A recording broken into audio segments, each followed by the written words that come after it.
On the Jack Spring Electric Newsmaker Hotline, Senator John Kennedy joining us this morning. Senator, good morning, sir.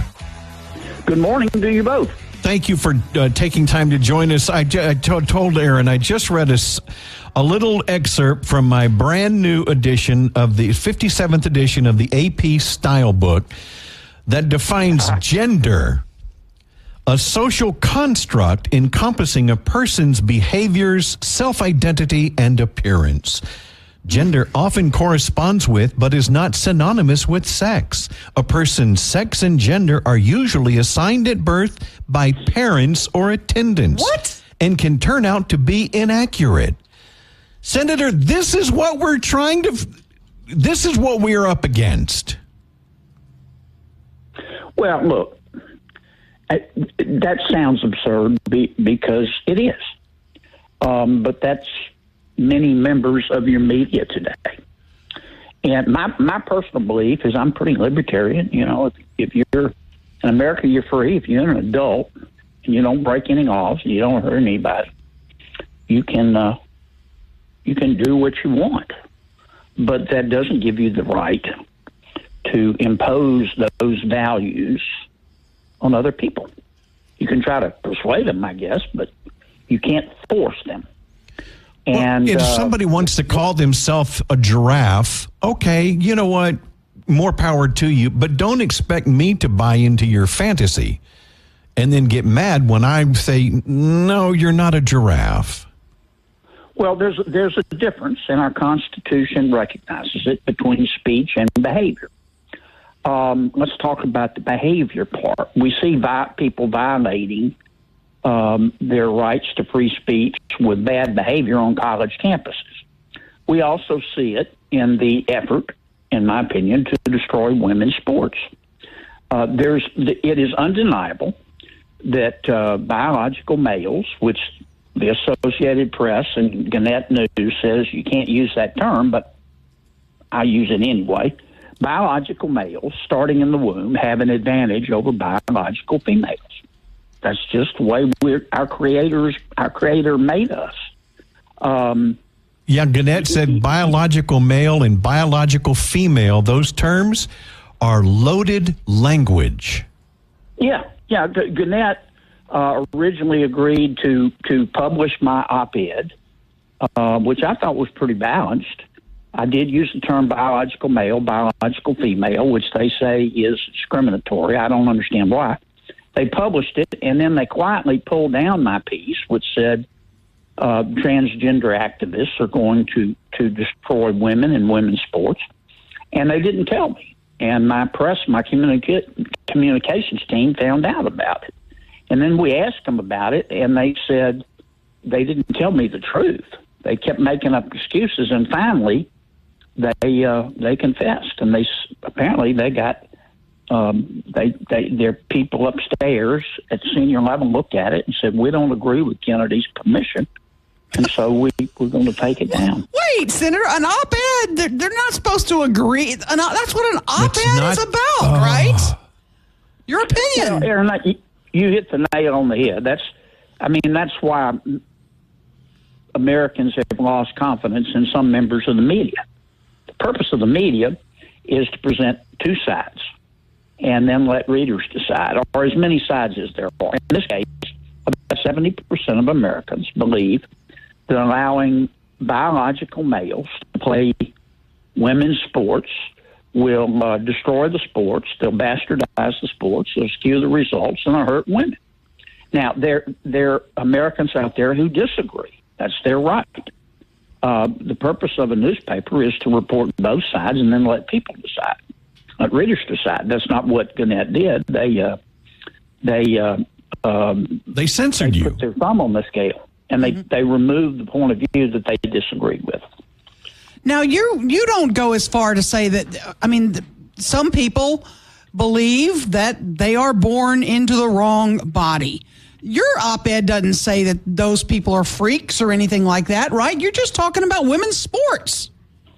Yeah, look, yes, I don't hate anybody. You know, I'm very libertarian. If you're an American and you're free and you're an adult, you don't hurt anybody else, You can say what you want. But that's not what this is about. This is about the distinction between speech and behavior. And I'm convinced that allowing biological men to play women's sports is going to destroy women's sports, and it's going to hurt women. And that violates Title IX of the Civil Rights Act. That's my opinion. You may disagree, but you don't have the right as a newspaper, in my opinion, to just pull down an op-ed and not tell the truth about it because you disagree with the op-ed. How far is this going to go, Senator Kennedy? I mean, we already have some people participating in sports, and they are making an impact, and it is happening in some places. Are we going to stop this at some point? Well, Aaron, President Biden just issued an executive order, as you know, expanding it. I think it'll stop when people demand that it be stopped. And I happen to believe that the only place, having dealt with the Biden administration for 3.5 years now, the only place you're going to find sanity and true freedom is in the voting booth. I think the Biden administration is controlled by the loon wing of the Democratic Party. And in the name of making transgender activists and transgender people feel included, they're prepared to destroy women's sports. And I just disagree with that. I think the costs are clearly greater than the benefits of what they're trying to do. And I think that's a pretty balanced point of view. I don't hate anybody, but we worked really hard for a long time to lift up women's sports, and I don't think we ought to destroy it because of the loon wing of the Democratic Party. Well, and we've gotten away from common sense, but the phrase, my rights don't end where your feelings begin. And that's where we are. That's a good way to put it, Mike. Look, I don't. Let me say it again. I don't know how to say it otherwise. I don't hate anybody. If you experience or think you experience gender dysphoria, I'm sorry.